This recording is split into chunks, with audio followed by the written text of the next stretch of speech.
Uderewe, iye ne wani a plan. Iye wini, iye rau. On your say one previous okay to me where he did involved for this matter on a very good ground.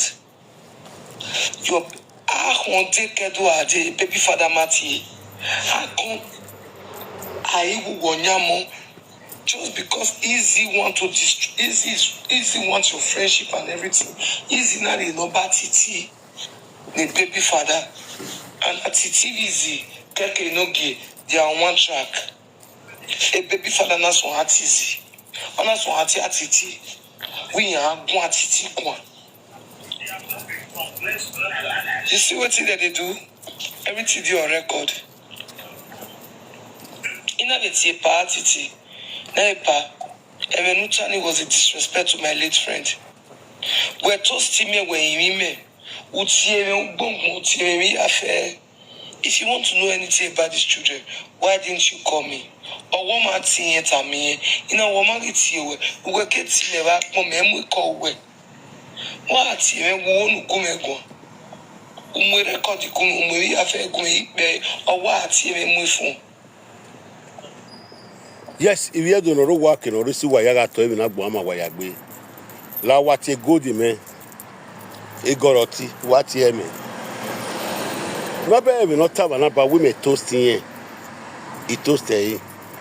Goroti, me, where the phone of Banny me, wait you were away from there where he only friend you apart from. He had a live video way. Yes, a live video where the little work, but then, ni boku, Orion. Awe ma so bi ya lele we gbo lele we da gbodo a platform we e ma toast we indoor na work we like me toast we na so do ai we me ga tie bone e my mom no hina ni ha e my mom we give my me ga ro bi na ni ha we na me ga ro bi mom ma no e mom na se bai wo sunu e ga re live video wo ma ti me fi we ni ka pe record na fun ni ka pe fun they want understand the Kennedy. They want me to understand the Kennedy. So you not came out. You not came out to say, "Oh my, I measure any. We go on your So when he measure any, the baby father I may not aware. If not be easy giver, because you measure in friend name. You see, the matter go long.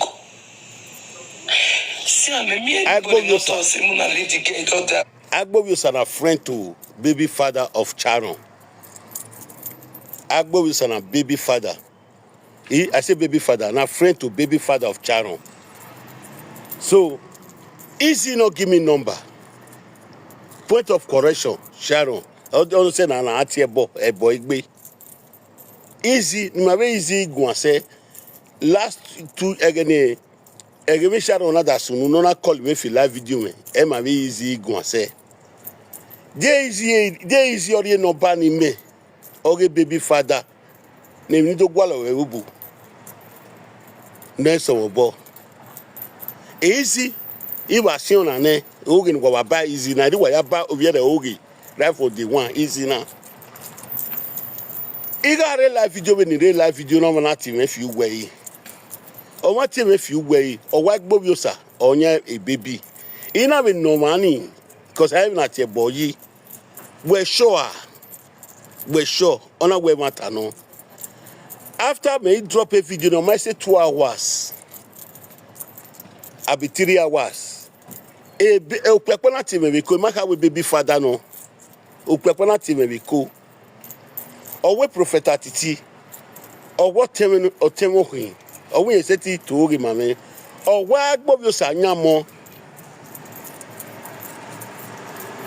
we I say okay I was so Sharon in your relationship in area we in your break out in okay be e me bu not allow mame ma oni dota because we do pe am hindi me kumezi me e ma no bu we kumezi me gwa metal of video oga ma so pe ani TV ko ma ka baby father na koketi me on narrate me yan no yan we gba discuss ogire degbewo Utawo did that kind 12. Era gbobio sanati very similarly. Ina be explaining me even know asunwe. In real life job in real life job na team eh. Ogun na ate mi no ta na ata ladian.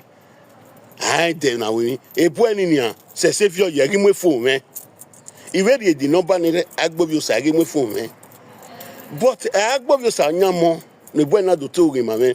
But agbobio sa is a friend to the man. Easy marry no ba me. Ma be easy reti mi ropa. Igoroti, ma be easy ma reti mi ropa. Easy na me ma ti o se no wana to bagbona. E wana bege we o ge bunu wa ba wi o kan ai. Easy na o ge bunu wa ba ai. Wa no wa sunu na o we easy ori no ba ni me. E wana bege we o ge wa bunu wa ba wi o kan ai. No wa to fe ni me e de na. If you do no ro wa ke no risi, e de na pe video na dam yo. Na pe na dam yo. Now they get one vengeance. The spirit of God want justice. She wants justice. She wants to rest. That's why all these things are happening. Oh man, nobody has any me. Of a fucking me because he made already agbe. Just know that I'm going to speak.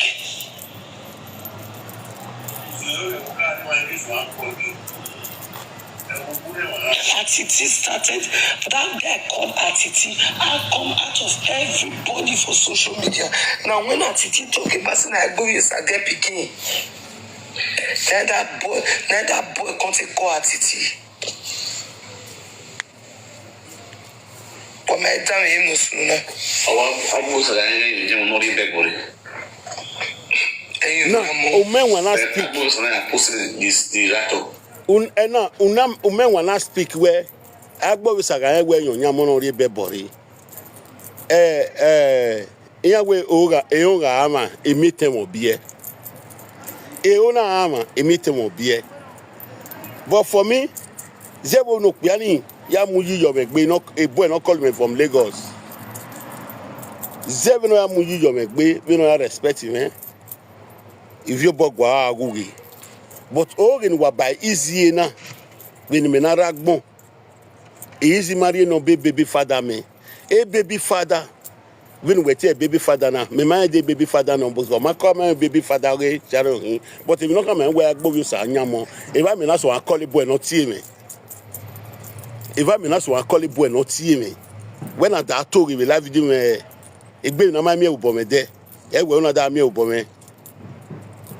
A boy magi mu fun and we no dey no do gwana ile no do him agbo you sa where because osie a baby father ni osie agbo you sa no for sure osie kan they are type of friends so mo bege we asie agbo you no sa ana be asie agbo you sa o be it have see boy ni do we mine ana asie agbo you sa have see boy ni zebuji ni mi ni kwene o eneda ya time o se na ewe ni cause asi agbo sa na akpule yan ibu eni galadian cause it type friend yan so do ba why da ba easy ogi we easy ori no ba me easy mari no ba me gaga pe yan ibu opa no ti mo be we wa ni o be we When I posted the video, you enjoyed it. He just use that to promote his show. I go to the Chris. It should not be your one. A show in when I know where no. Well, why? In when I know agbo you sa we no. I want to aesthetic be I want to aesthetic be show your boy. In when I know more way see or ya ri bai. E when I tanania o makane show na agbo you sa ri. E show oge ori. Omo ga we win ato ya ri bai. Me set do ka we tag e show na agbeke your boy me set do ta wa agbeke ikunori ene because when I know where no. Even a tana or my can show no be ready or ikuno be ready or post a video man because even no nita or ya post a video ni no ya give a wellness in agbon we give na Atiti tawo what Atiti si me here o but we to ya promote show ona we ya promote show nothing no bad no ruwe ba but only my way no do ku wiki no na ku omo ga gbugbo tori ye omo ga dueki tori ye emiku no riwe Italy oki no na riku omo kosane even roto na fun. So let's go.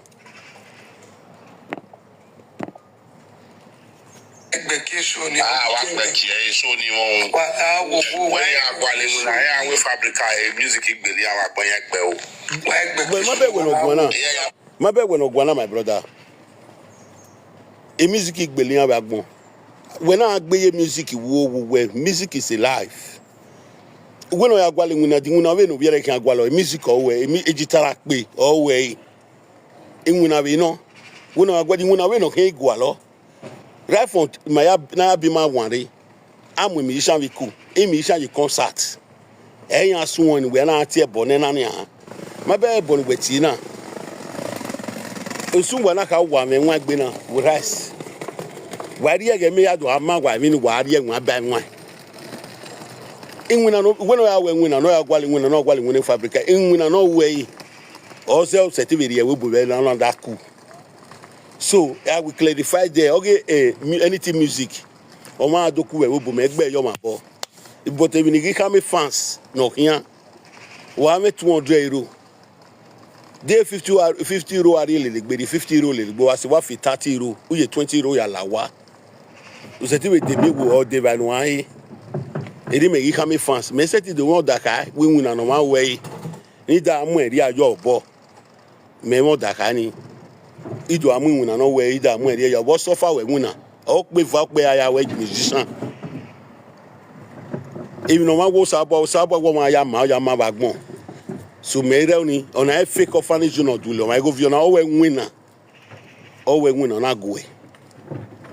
So e can me na go we fake orphanage you me na me na go. Uda me ona.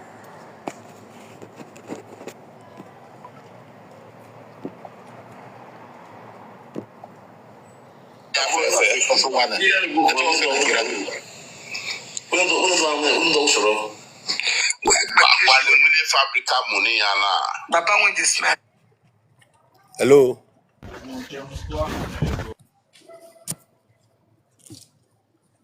Hello. We will tell when I do go on send the request. There to I go and drop it boy. Drop it boy. They to you mistake la they gbe la off enu they gbe la.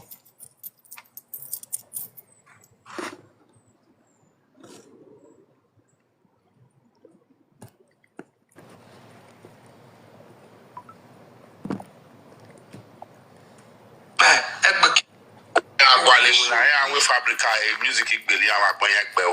Wa egbe kesu ni wala wo. Yeah, for one.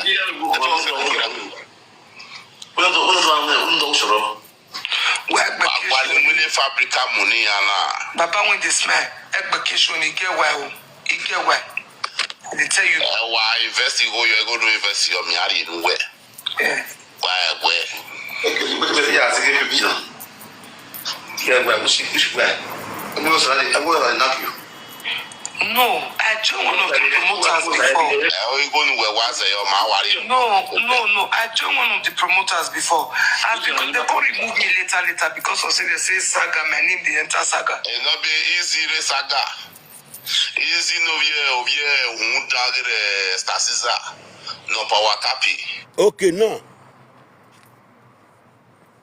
Okay, I will tell my ban goroti we biga tie boni mommy my mommy me ga tie bona na opiara we gu tie boni ye easy ni ha we mai come we no ga talo my we ga tie boni e mommy me my mommy no we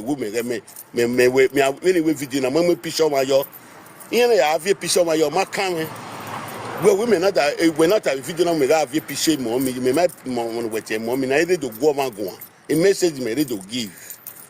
Now, if we got a taloma bania, or it's a bonnie easy, we may come a winner a bonnie ye.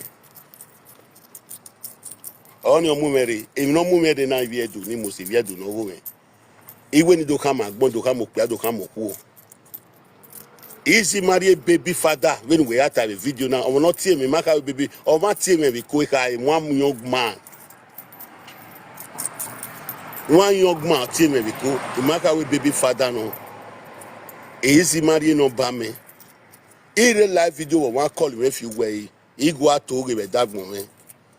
A video need or if you are because you can man where I go with Sanyamo. A video na afia. Ina delete equality top we ya na afia di. Ina afia di. But Agbobiosa or see of no nyamono is very close to the person on nyamo. He's a tight friend to him. So let's go.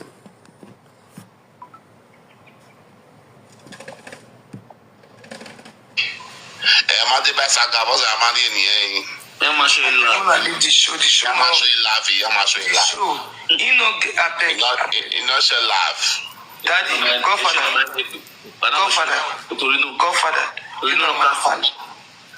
Godfather, you know my papa. Leave the show. The way move up, working in the Usas no man be. Just I'm not one. Now the left or use waiver. A particular musician. I know the data. I know the data. I will laugh for you. I'm your woman. You respect when you will me. Who respecting you? Am I not? Your godfather is talking to you. Atiti. Opia we're here. That is where's the core? We can't tell me my money. Joke ya me who work here. Upia no more mayor. We work here. Opu work here. We might be with my own and we are where when I take work. We can't tell me my money when I work with me. We can't tell me my money. Mina just social media do tab. I don't pardon no tell me my money or we do tab. Apart from my own yame we social media now. Here no do time again no yame we. We can tell me my man when I would there kumezi me. Ama amina me. We can tell me my man na when I work kume do kwa me hidi mezi me. Na wow. Gakion. I was here Sharon or Mweme Sharon Buyandi. No ye relationship in Sharon scatter. Kakabo, e dey kwa ni come me. So how come Atiti Gwa and Agboyosa is involved? A baby father not to Atiti. So the Atiti now will pitch mommy your honor Arohi mommy. Emata. Attitude bewe. Atiti na Arohi mommy. Tina Arohi mommy. Udegwe iyene mwabiyaga. Okay, feel okay. What did you bear we? Obe wako kimia. Wo pego wani me we no piana. Ana we na get ban wo mu we you wa. Ana we na mu get ban opia ofuo mu we you wa we no we Atiti no bear we na. Yage ni ya la we bo adi yage ni you bo my brother. U yage ni you bo.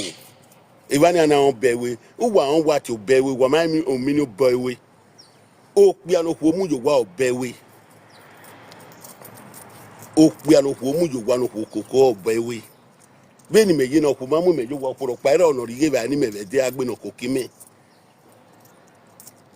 Ube de me gbo we ikinwu na de na enwe na so. 3 o'clock ya la o ina zobo imedi na we na about drop a video na. Ina we need about drop a video na. Me ga ri simu na ba me na adam a video na. Ina we need about drop my brother. When we wani pia so wa to gwagwa agbon wa beg oku wa ruwe bu no koye we gba wonu wa we na wo we do we kin we na to be we a o pia no kokoko na jugbojogo o be we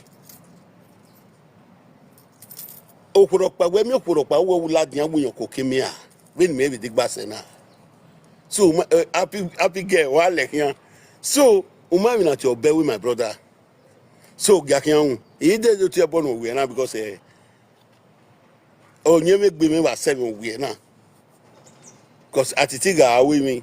I beg a face in or I beg Genutin or Unyame Aseme. My beg when a good. Whereby easy give Menania, we easy or no ba. Okay, baby father. Okpiati me ko me maka we baby father no. Weti me before na ukpati me ko. Whether I adame manoti mena. Many say me manoti me. When me what the say na. You know we I get off you know we are color one. You know we are color one. Area decide you for. Because imuji you be me na here sunwe. Igiti we goroti uwuri kuna we dey agbeti me o ni tegu egun. Eme no dina. Or the bagger, but you didn't respect me. Before Ikidu, he did live video. If Opiani calling me. Opiani was calling me from Sesevioke calling me. He was with video for me. After 2 hours, I do TV ata. So, get damn you one here. Get damn you what? Get damn you.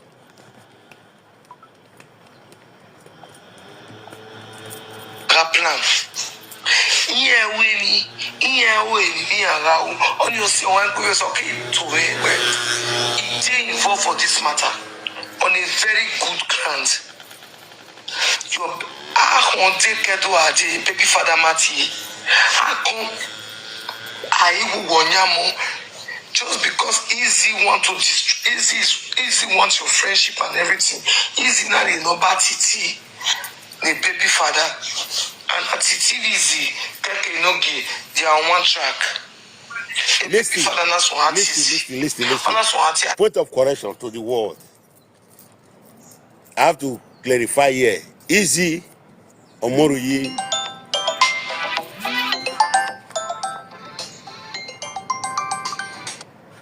Hello, Jay.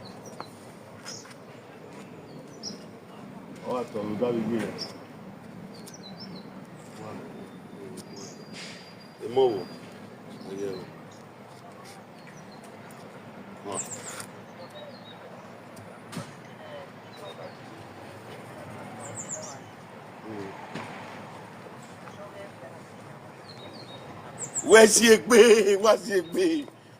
What's he be? What's he be? When we me a carry me like a live me a live. Oh, you pity, be pity agboyawa, pity agboyawa. Okay, can you beg allow down or what's he be?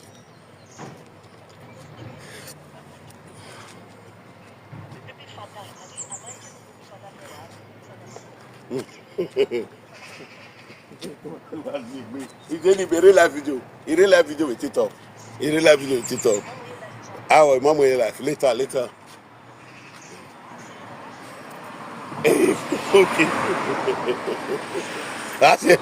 How do you weigh your baby? Okay, what you yeah, you're removing because you make me like you're reacting to get this one later on. Okay.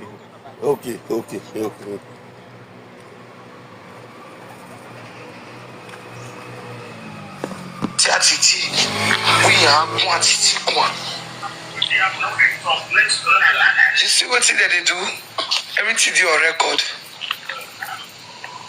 In a bit, Atiti, Emenutani was a disrespect to my late friend. We're toasting me when you mean if you want to know anything about these children, why didn't you call me? Or what my me? You know what my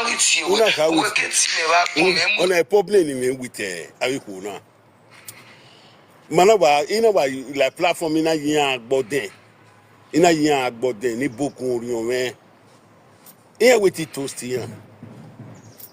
Uriye phone number me. We are the phone number me. Mate you were dead where you only friend you were. Don't tell what I'm agmo.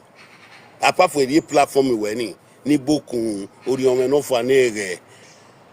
It might be begging we are about any. But we here we zone where we may toast to way. Me what you were one and one away go you know what you away phone away only friend you were. Apart from then we live video ni. Apart from then we live video me what you want to when we are friend you were. My bad. Oh, my bad. But a matter, I tell me. You are a fine lady, fine girl, a lady, fine lady. Woman bad, you know we are friendly way. Did me what you wait phone to wait time when we go the only friendly way. We are not coming toast way. Ni me we live with me, ikumeje. He make bodin, he make you live with me bodin. Ni me nada you work boge we live with me make bodin. Me ma wari phone ya, ni what to we good.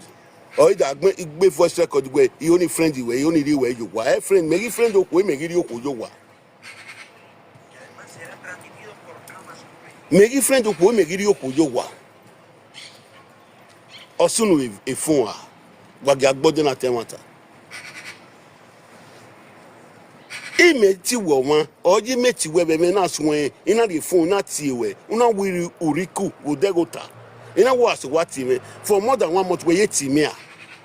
I want make it a real life video when I come here.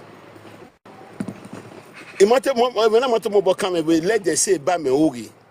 Let them say we got pay tax in me. It may be. Or if Frank win on let them say me naga see a tax. It may be my Frankie win it, then let them say you pay tax in me. In a wogi and bame here. Or you know what we buy easy ogi nania. A easy marry phone on bame. Or marry phone on bame. I'm webo to bania. And I would madu vembo. Is it even you bog where easy marry for no baby even with a baby father now? Or will not see me call ye co or see above your son or see I can they are best of friends.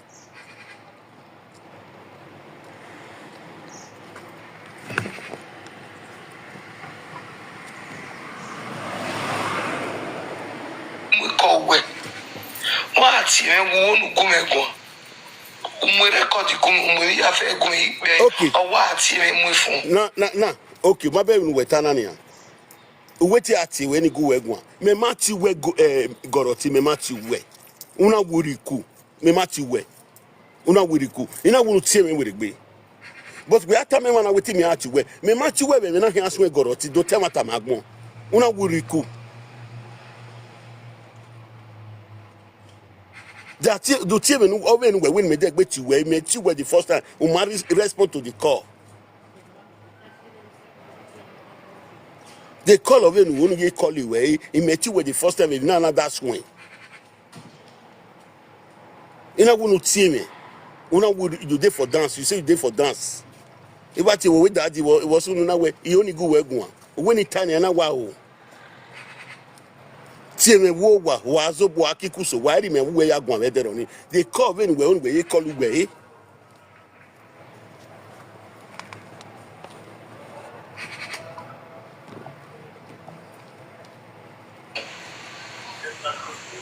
so you not came out to say ya measure any we go so when he measure any the baby father ya may not if not be easy giver because you measure in friend name. It's the same matter. Hello. Mr. Atiti, get to Baba. What off we Baba. Hello, where you? But where the make a wake before Baba is like Saga will be la. There was a guy with that. There was only a point of correction in Metame Agmotame. Even a mammy dology, Melilo, always saga. And what I know. Nema, you know, Mavevo. But a Russell, I fear with your way that a Saga will own. There was saga, point of correction, may presenter, OME. Adole wo ise jina pabo re mi oba dole wo yi What a law. Even me la na ma even me ila ni ana ma mi o to we wa je gbe mi o to yi Oh man, this all bottle fire down for double. What Even me la ina la mi ana ma mi to we wa je gbe mi o te mi ni de next person na go na Hello, Atiti, Bowie. Obogu eje Me no Suzanne, no. ni boku no fo na ere Atiti la wo me be ka we guwe gwane atiti me guwe gwan we na la wo Me ba tie bolo se wora pa. mata na Me ba e tie goti bolo ma wora wo pa. mi ropa baba ika nya we ne Me tie pa bolo wora pa ni I clarify gbe me. we forget ye ma be goti ye gwi we ayo say we be clarify na we analyze atiti he got do we be Wela do ba me. azuka Wela do ba me. ina Uare ya eni aba mu we pian. We pa we. Atiti alawo go again ona ka mi me 247 we mu me pia me we wa do beg me for long time Atiti la se go ti ai lawo go Sharon hi maya no lawo go we mi ami mata na lao I beg you Okay, I hear my love, my queen. You know, I beg I don't lawo hear go my ni di queen. go a I I don't worry hear. he promise you when next week I a baby lion no I promise you Oh, we mata na man, you when I see you just lawo go ra me go log in beg face where, and never beg face where, don't for any. worry wa beg face we are wa beg face me over now You only beg, now you they make me, they make Emo ya ekujere goda kabia tie godi we godi ya we elikuku no fo a uveje umiamia ne a o godi we dey do analyze now I think analyze it. You only correct points. You only correct points. Must stand. now Okay, e let me godi see. e worry my eni ya tete e we se saga ne ni ke la wo go now You work high. You work high. we soro e kole soro ya wari e foni ya wa kole wa titi o agbo yo sa biomo na oge no wa ato ni vedere I just dey look I say we not tell na o se ni ana gugu kpan ma beg na oviere ma okpa eva ni ana wa ya swe no oviere win your be money is a lie You like the boy, you like no time. I mean, you like we no like because a boy ni egbon we boy ni mi awa mi yen mi awa ya swe saga we TikTok na okay because any so oge gbe ni o we TikTok ya wela wa. Atiti we na ku me na wa we na ku me ne Susan la wa atiti we me na you know say me I work o only someone abia na mo one you remove one for some kind things you know me now Why leave you my love? Why leave you my love later na yeah? I beg you I don't hear what you talk. I don't hear what you talk. I don't hear what you now talk. go Okay. statistics now say go tin I want when am come Okay, ciao my love. man I get well with power tap ya dey lie on when next week he promise you Okay now. Atiti ba sunu no na recording eh. He may record where? Sunu na recording eh recording me we pe ban. What Voice message me we pe ban bana. where am you? My back in am. Where my back in am? Yeah, let me anybody want to similar. Where my back in am? Who wait What it up in am? Who wait it up in am? can we come na? Go be away. What can we come na? What sunu? What are you going to so ya? Where go so ni me video na? Where go so ni me video na? Oh man, over here. What can so ni me a? What can we video no ya so ni me a? It's a no worry that bit it bonwe. Just know that I'm going to Lare umambe we tie bon we be me tie bon we mana. He clarify gbe me, e ma tie bon Susan Kiriban. Abu wa be we tie bon ya.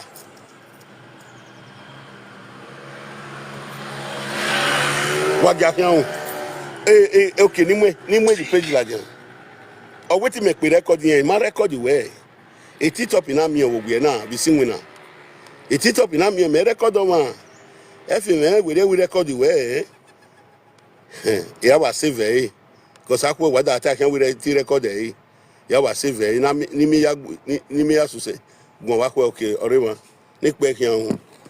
So if you don't know working on this wa ga dada me o e ma record we o wait it up in am here o pepa na areba o menwa na areba wa ga agun a o ma tie bo me e kenuta we ide okua me ide kumezien me we ka tell me me ya ka magbon ya no.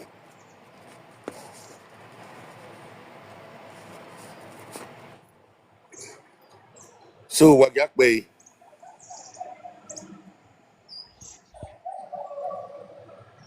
hello omani no kan agwani ye kina mi o Atiti started, that guy called Atiti. I come out of everybody for social media. Now, when Atiti talk about something, I go, yes, I get picking.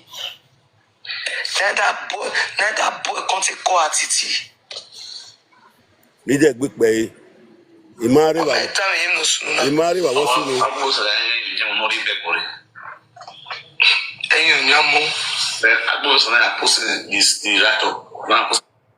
ni Imari ke wana Tina we mommy. Udegwe iye ne nwa wi aga plan. Uwe do bi menana. Uwe do bi menana good. Awon ko ma le me plan. Wo tie me, ina explain my way. Iga real life video wo ma tie me gba gbo yo sanyamo. But ina do come okpakpa call me we call maka we baby father no. Bogi come agbona we baby father ti me. Bogi do come agbona baby father ti me. Me mari ko wana we video na. Where a Frank the bakpakpa wo no wo bear with me. And I when you clarify when I out bear with mama. Ni ala we boku mamu me yo kwa no ko mu yo wa oh bear with. Oh, we cook me pay straight in me. In our mind, not your belly. So you only pay video now. Since we're waiting, me record when we don't have an way. What can we can we? We're not pay record the way. Me record the way. A record on man. You got record on man. I do not be no mumeria. Who will live video? And I beg if you not have a tit up a ban. Nick Bay. Or must say they go me when you get young and make him with dog. Nick Bay and more. Anna. On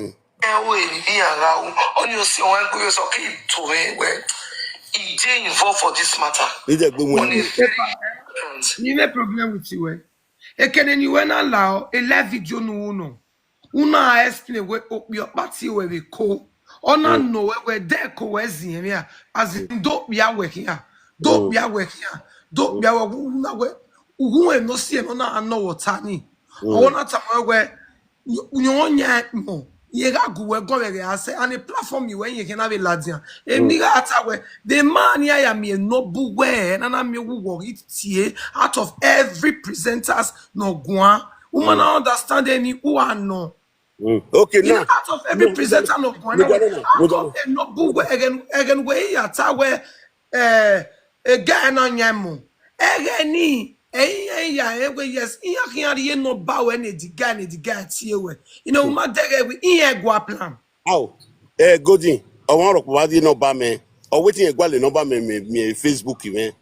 Idia come out, waiting a gual no bar me. Easy marry no bar me. They might be aware in the book, 1 hour where no the error more work here, you're about working. They're respecting my army no way. Book 1 hour where no then gonna ask a government of the air who. Don't only when my pitch, if it's your dagger. I'm with Pisho, I'm with Pisho, my page. Isaga, baby, no, we are Tagata. Were you supposed to do that? I mean, of your time and not banning here. I mean, of your time and not banning when you are. You know where to manage it. Oh, yeah, go man. And of your I shot young man, we are with me. I shot you. We understand get ma we to chat when get it. When I shot in me malake, me ma shot more of it. Shut Atiti me no man to when e right when on we tie godin when ne godin we are godin na matter no we matter no a. What that but when it cannot be truth we a guy ni get no see one eye is when me tie godi. Itie godi o ma me phone me. O me phone me work pa. Wo wa riku. Ina wo aso wa we ni gun ye gwan na wo aso wa tie me. Canada do meje gbeti na mu me. Oh na mu me. Atiti o ma keke no mu we atiti when no say no wu na mu we because we are kamuja na kan me na ke agun ayo atiti. Oge me matter. My brother be any tie we be na kan me ne egima rokpari awe ko wa. Egelo we e party do me mara o we e za wo me mo we e. Oge me matter. No do why is such a woman e party tie we no ya we. Atiti e ma e. Gbeta. Because the matter now ma camera pa. O we e. Oh no, e party not Atiti e ta veru. Ona o we ya de na ya veru we ago atiti me no we on we so wa we no wa be make akabo for years. Susan, that one lost your pikin. Oh man lost wait first now. Wow. Susan called me this morning. If they talk to me, I don't hear her because now my sister and Susan be now my wife, now my mother. They don't talk to me. I don't hear. But I go clarify the video. I go clarify. Atiti na person wey no even know my daughter when she be baby self we don't be big girl now. Ba me have time we atiti na we me go we gwan. E matter na you may follow up. We ma o ma make no na kan we ani ama so ni we. Yeah, the your ba when the baby dey come from. Atiti not be like that. Area Atiti now because they left now. That don't wa mo get What Atiti have done about the way we do a Because me man will wear. Oh, Atiti no, on why sell you wo me be you wear. later will go like that. Oh, man, let's not go like You not quite matana. If Okay. not anybody, both Richard, both Osas, God bless you. Where's we Baba? only just stop him matana with the name and go ya way matana. Do right when you stop it. When you stop it, but why you match a picture for only no what say You stop him matana with the name and go try it's all make you don't where they wala wo. But so only I okoni me mi ajiwo nobody else. We give me guania. Ah. It's just why you we na na ke go the ke ya ma only get be terminal any platform ke the na pass when I we bo. Oh, Mudia, Atiti Kenya and I when you were you Sharon, they can talk so sassy we go in, and Agmo Bodena. Me man and I do see you Sharon by here. Organema, our Gatemata. I can Sagawa, your family, and Saga. And you'll not be like that, no, they talk true. I be say Vanity now, we're not getting here. Or can you Sharon, EJ Mayahi. When we get one way, ya me go the ribbon was it we go the road.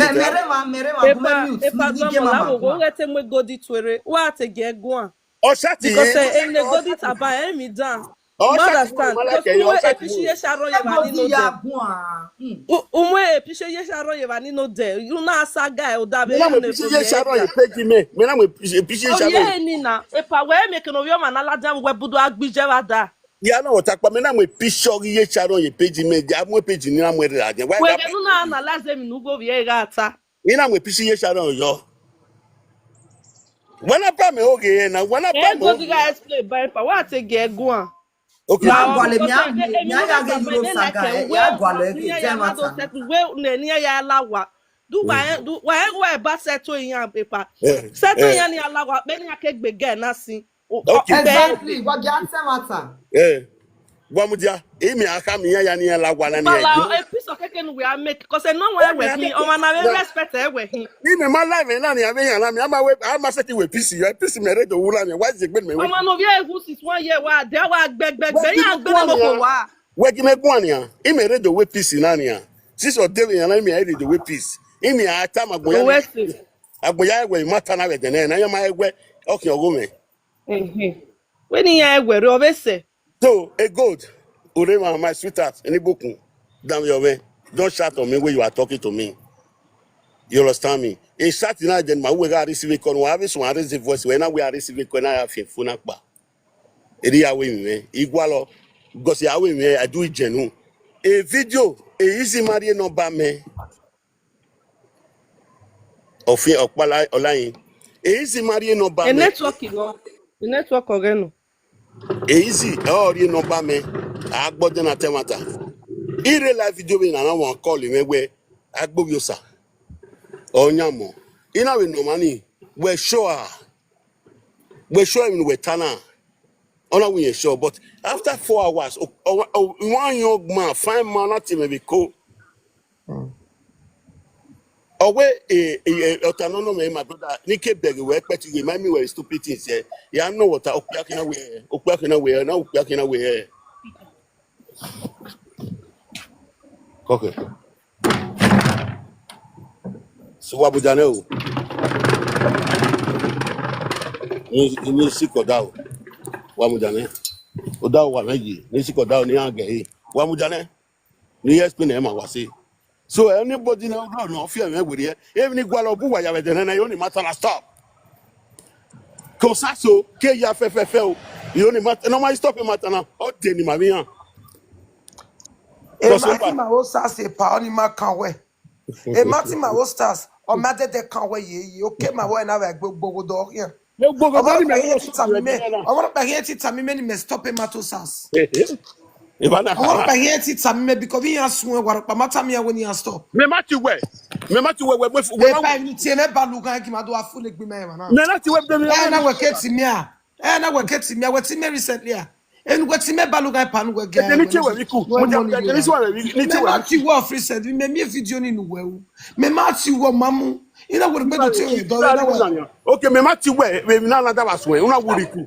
In our video, and you know, allow what you're expecting no semi no riawa. In a way, it's how we maybe a go sa nyavi. In a day video no, where on my tamawe, matamawe. In a way, general matamawe, when they not be me. When I want that, when I want a video ni. What's how we be you? No be in a way you nyamo no be. Your point of correction, air quote me wrong. In live video, what see me where go no nyamo. Every time we feel no me where the after we wait video, after 3 hours, I want to go. As a presenter, we know the evidence going. Of the evidence, no going to hang money. And I'm about to go. The next thing was what I have a live video. Doctor, you know, whatever, you know, we're sure, and we're timing now. Doctor, we know when you know, plan, we're sure when we're timing now, or we ain't sure. But I will not see me go. Only I can make we close to that bobiosa. Me matter kere that didn't one of your go your pogwa. Eh me equal of buwa ya fefenia. Me me na do kiovi. You know what kosaso. I see that my brother kosaso ke ya you know why we na we denena. But what it time when you we no ya mu general we call. Only ma kan we. We ma mu then we ya la no dey paya ko na you we kone. A baby father to when we do so saga okunu ye because when we ya la jame no do not so be recording 1 year no ye ya gwan 1 year o ko ne wa kun you we ko no dio video you be our father every be can you kun you we ko because no ya call you we all we also me you don't do me you no con dey analyze wetin a part do me we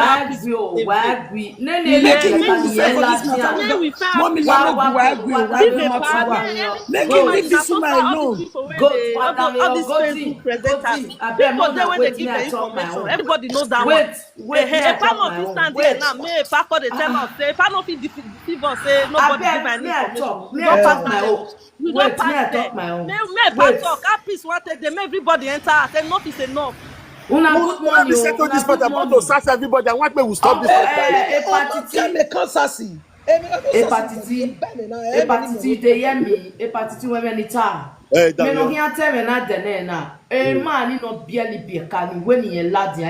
Mi ye here. When no ladia na on. When no ladia na on. Mi no me no mo gwan ye no kokomo 150. Mi no when no ladia na on. Why am I not power? Facebook. Okay, no. Okay, no.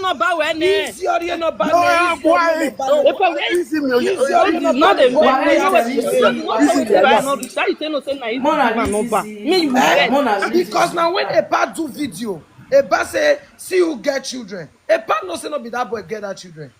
A part just want enter the matter grind when you don't even know as the matter to start. As an elderly person, you go make up. They go talk to you. And we have to settle with TikTok in TikTok and settle with Zebodion. They traffic. You where for me? The Panima on Ubani go to Betty or we come here. The one come here. Is that we come we win. Imagine going back here.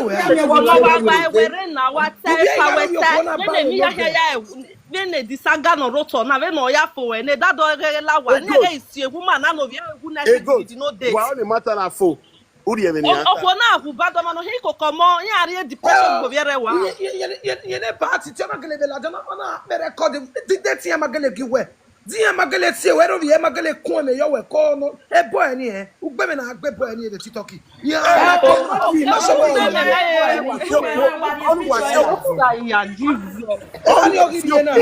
Where are you book was so when you book I no what agari book I boni asioko agari book I boni asioko yes e party si we na tell me like wunu it don't serve no do we like megbe may you let the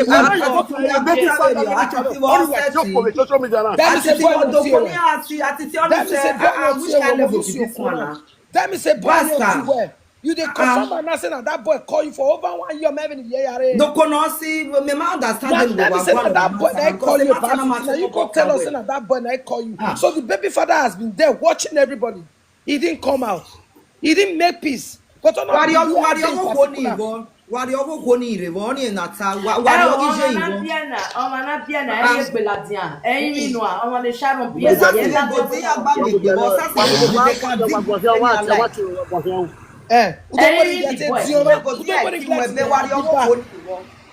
Why am you who ever na? Ering glad to domo ya adanugo. Wa agun agegege. Guma mi oku. Gozi. To pono mo to be na. E wana mi ala saga ye meri o be. Gozi la wo ba go e. Wa yo ge gbe mo. Iwa ki e bo iwa ko e na wa me mo ring glad di bai. Atiti we le saga la. The more you dey do live video every day, the more the saga this thing dey enter your blood. Wetin be your problem? My sister, they too do this time. They too do. Atiti we wa je mo we na ni me wa ni ya wa ti direct na wa ni ya. Atiti we e we beti ala dia do. You go marry this guy man. Atiti no dey. Atiti na wo yo sa boy ya. Kai na we ne wo be na. E ga je o. Forget. Yeah? Mene go your time. We mu we re me hu. We mu re. Ya mu we no tell mo ring glad yada or one na yes on we ring glad we lo. So ya la wa bala ku ene ki wona de na do settle matter na se.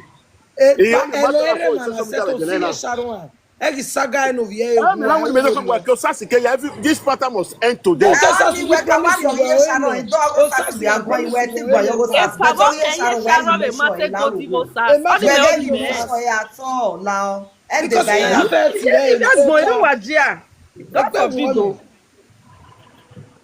Okoni ni mo koni tore.